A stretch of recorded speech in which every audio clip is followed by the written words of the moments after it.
أعوذ بالله من الشيطان الرجيم. بسم الله الرحمن الرحيم.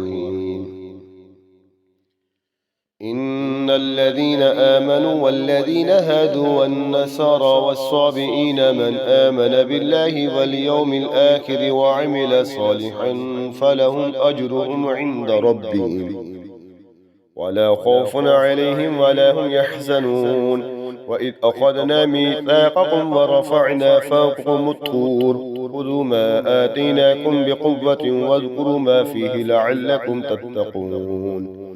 ثم توليتم من بعد ذلك ولولا فضل الله عليكم ورحمته لكنتم من الخاسرين. ولقد علمتم الذين اعتدوا منكم في السبت فقلنا لهم كونوا قردة خاسئين فجعلناها نكالا لما بين يديها وما خلفها وموعظة للمتقين. وإذ قال موسى لقومه إن الله يأمركم أن تذبحوا بقرة قالوا أتتخذنا هزوا قال أعوذ بالله أن أكون من الجاهلين.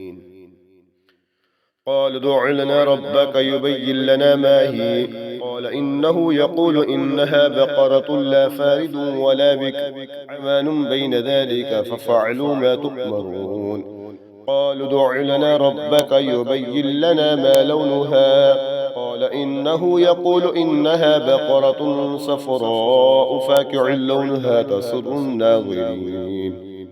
قال ادع لنا ربك يبين لنا ما هي إن البقرة شابه علينا إنا إن شاء الله لمهتدون.